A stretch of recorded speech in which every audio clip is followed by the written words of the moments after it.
বন্ধু, এই যে দেখতেছস পুরো এরিয়াটা আমার, বুঝছস? এই মুরগির ফার্ম আছে, আম বাগান আছে, আর তাছাড়া ব্যাংকেও 2-3 কোটি টাকা মতো জমা থাকবে। দিনকাল খুবই ভালো যাচ্ছে। যাক বন্ধু, আলহামদুলিল্লাহ। কিন্তু বন্ধু, একটা বিষয় আমি লক্ষ্য করলাম, রাগ করবি না তো তুই? বল বল। বিষয়টা হচ্ছে বন্ধু, কখনো আমি দেখলাম না তুই কখনো মানুষকে 1 টাকা সাহায্য করছস, বা 1 টাকা মানুষকে দান করছস, বা জাকাত দিছস। এটা আমি কখনো দেখলাম না। হ্যাঁ, নামাজ পড়া যেমন ফরজ, হজ করা যেমন ফরজ, রোজা ধরা যেমন ফরজ, তেমনি জাকাত দেওয়াও ফরজ। সেটা কিন্তু তুই হয়তোবা জানোস না, এবং অনেকে হয়তোবা জানে না সেটা।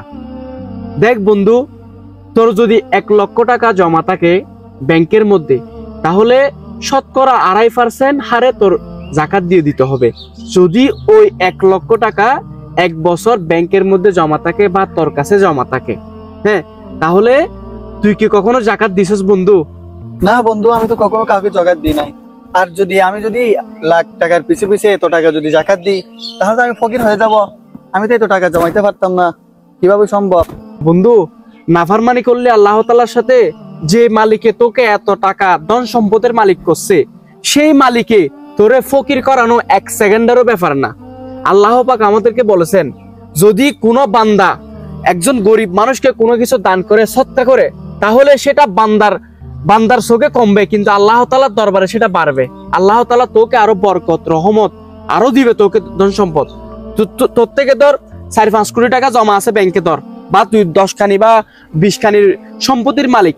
তুই যদি মানুষকে দান করতিস বন্ধু, তাহলে তোকে আল্লাহ তাআলা আরো নিয়ামত, আরো ধন সম্পদ, আরো ইনকাম বাড়াই দিত তোরে। আল্লাহ তাআলা চাইলে সবকিছু পারে। জাকাত দেওয়া ফরজ। তুই যদি জাকাত না দিস, তাহলে এই যে তোর সম্পদগুলা, এই যে তোর ব্যাংকের মধ্যে লাখ লাখ কোটি কোটি টাকা জমানো টাকা, এগুলা সব অবৈধ টাকা। আল্লাহর দরবারে সব অবৈধ। হয়তো মানুষের চোখের সামনে এগুলা বৈধ, কিন্তু আল্লাহর দরবারে সেগুলা সব টাকাই হচ্ছে অবৈধ টাকা। আসলেই তুই সত্যি বলতেছিস বন্ধু, যে আল্লাহ আমাকে এত ধন সম্পত্তির মালিক বানাইছে, এত টাকার মালিক বানাইছে। আল্লাহ চাইলে তো আমাকে ফকিরও বানাইতে পারে, এক নিমিষের মধ্যে তো ধ্বংস করে দিতে পারে আল্লাহ চাইলে। আসলে তুই সত্যি কথা বলছস বন্ধু। বাংলা ভাষায় একটা বচন আছে, নদীর এফার ভাঙে অফার গড়ে। এই যে নদীর খেলা, সকালবেলা ধনী রে তুই, ফকির সন্ধ্যাবেলা। বচনটা হয়তো বা শুনছস। আল্লাহ তাআলা চাইলে সবকিছু পারে।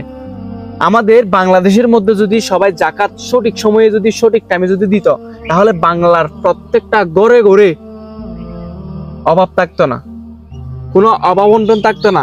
সবাই সুন্দরভাবে চলাফেরা করতে পারতো।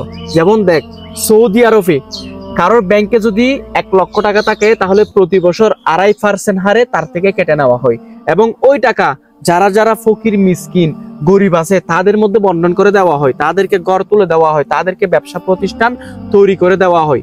এরকম সেম অবস্থা বা সেম কাহিনী যদি আমাদের বাংলাদেশে করে, তাহলে আল্লাহ রহমতে বাংলাদেশের মধ্যে গরিব খুঁজে পাওয়া যাইতো না। সবাই মোটামুটি চলতে পারতো, সবাই একটা লাইনের মধ্যে আসতো।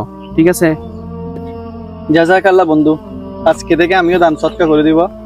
আমার টাকার পিছনে কত টাকা জায়গাতে আছে হিসাব করে আমি দিয়ে দিব ইনশাআল্লাহ।